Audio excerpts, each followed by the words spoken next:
Hey, can you guys hear me? Yeah, we got you. Okay, definitely not here. But, sorry, I'm a little nervous. First time. Don't worry, bro. Never done anything like this. You better get it out. You paid to be here, bro. You're not the first, bro. It's okay. You better get it out because you paid to be here. What's your question? All right. So, my two brothers and I are going to be going in on a duplex. Together, we got about $150K. And we're going to be renting the other unit, living in the other, of course. You guys taught me that. And then we're going to be Airbnb the rooms in our unit if we can. And we're planning on quitting our jobs once we have 2 years worth of living expenses. That includes everything, like food, home payments. All right, let's systematically go through this. Hold on. Where's this duplex located? That's going to be in Columbus, Ohio. Okay. Did you buy it yet, or are you under contract, or what? What's the deal? No, so we're going to start looking in September. Okay. Right now, generally, the plan is to basically quit our jobs once we have enough money to basically. How do I explain it? Where do I begin? All right, so we're looking for a property that's going to be around $350K. How about this? Okay, you're obviously very disheveled here, so let me just ask you the question, then you can answer. All right. How much money are you trying to buy this duplex for? What's your limit? The max limit is going to be $400K. All right. How much money do you make per year?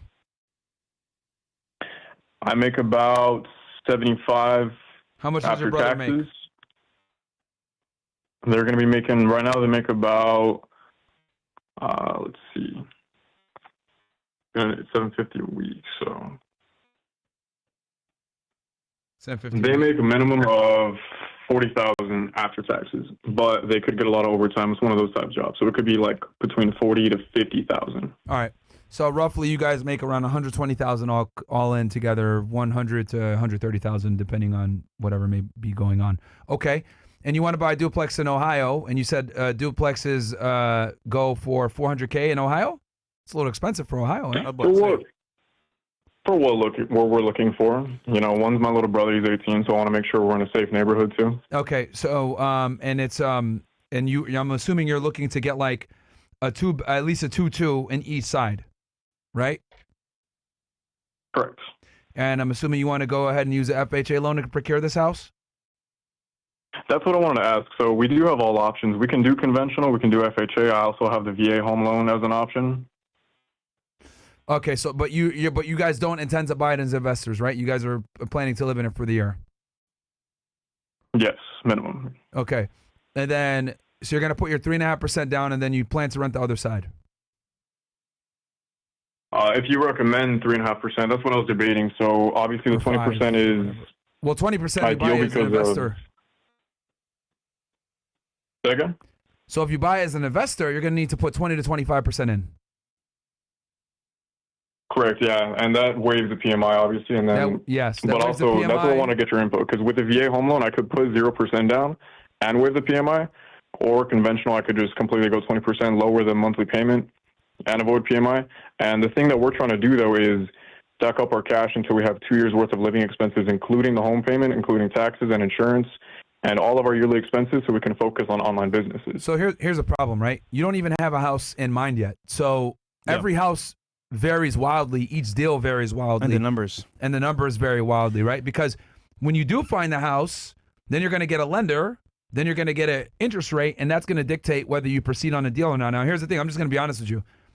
If you're going to use a VA loan or FHA, your mortgage is going to be fucking expensive. Your monthly payment is going to be expensive because you didn't put much money down, which means you have no equity. If you have no equity, your monthly payment is going to be pretty high. And on top of that, you're going to have to pay private mortgage insurance, PMI. So now, with that, the good thing is you're going to have that high monthly payment, but your plan is to get a duplex so that you can have a tenant offset that, which is good. Now, the other thing as well that you mentioned is you might want to Airbnb your side for people. Don't do that, bro. That's gonna be miserable because you're gonna have strange, random people showing up at your house, right? Doing, trying to check into their Airbnb. And the thing is, when people go on Airbnbs, they show up at random times. They want to get in immediately. They feel entitled. Yeah. They're gonna, bro, it's a L. So what I would say is, and you said, did you have a younger brother that you're trying to protect? So actually having people randomly Airbnb-ing at your spot is not good. You're going to have to deal with them. Nah, man, fuck that. So what I would say is obviously rent the other side. Fine with that. More than likely, you guys are going to have to keep working your jobs. Let me be honest with you, bro. You're not going to be able to, quit and, yeah, we're going to start our online business. Like, no, man.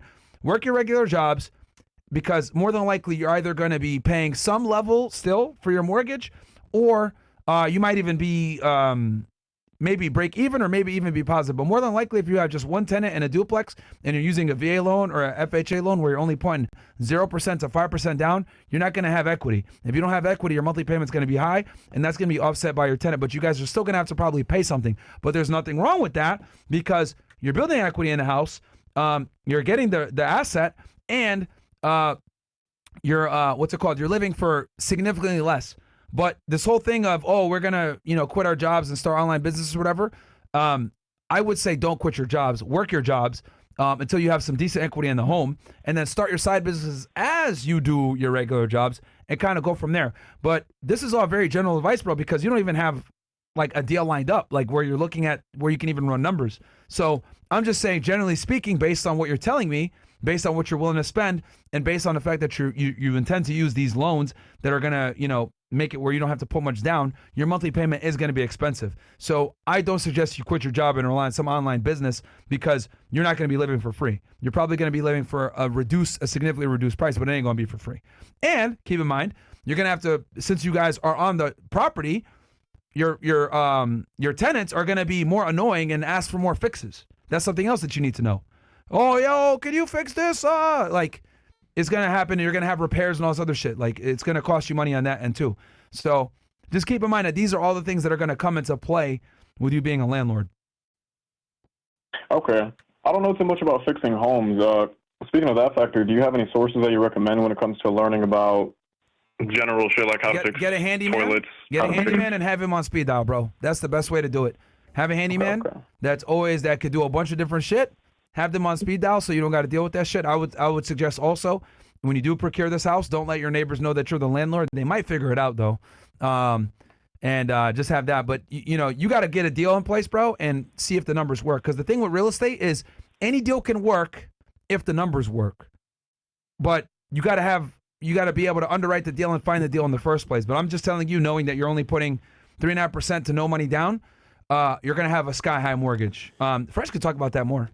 Yeah, you mentioned having workers work for you, like a handyman. There's a website called Thumbtack you can use to find any handyman for electrician work, plumber work, whatever you need. It's called Thumbtack. And yeah, bro, I did FHA myself. It wasn't bad. The actual monthly payment wasn't terrible. And PMI, of course, it sucks, but it's not that much as well for your first property. And you had two tenants to set it off, right? Yeah. Because you had a triplex. Yeah, triplex. But again, bro, this whole thing about quitting your job, bro, don't quit, bro. like this whole laptop lifestyle of leaving your career job to retire on the beach or just like figure shit out does not work well, bro. So keep your job, bro, and get the property. And then at that point, you have more leverage. But again, quitting your job is not a good idea. Even if you got enough money to last 2 years, bro, not worth it, bro. Yeah, man. Like, this laptop lifestyle shit is all a lie, bro. Yeah. Like, and we're some of the few niggas on here that will tell you guys, bro, don't fall for the success porn on the internet. Dudes in Dubai doing this. Oh, I'm living life. It's a lot of it is cap, bro. You're gonna have to work a regular job, and there's nothing wrong with working a regular job, and get some decent equity in the home, and then man, maybe once you guys get a couple of properties, then we can explore you guys quitting your jobs and taking the risk and doing an online business. But what I suggest is do the online business while you have your job and get the house and get everything rolling at the same time. Your social life is gonna crumble, right? I ain't gonna lie. You're gonna suffer a bit, but it's absolutely worth it. The beginning is always the hardest because you got to get the momentum going. But once you actually got the momentum going, it's all good. But let us hit the next caller, bro. Does that help you? I'm sure it did. Yeah, definitely. All right, man. All right. Thank you guys. Thank you guys for everything. No worries, bro. And have a good amount of coins saved. Another thing for you. A lot of you guys make this mistake, and Fresh has talked about this in detail. You guys will go ahead and get an FHA loan or a VA loan. You put no money down. You buy the house, and then a serious fix comes. You got to fix the roof. You got to repair some shit. You got no fucking money in reserves. So make sure you have a decent amount of money saved for fixes, guys. You become house poor. You become house poor, man. Yep. So make sure when you do your inspection, there aren't any major renovations. It's all, basic shit that you could fix, and then have some money in reserves because if things fuck up, they definitely will. Murphy's Law. It will happen to you, bro. All right, man. Cool. Let's hit the next person.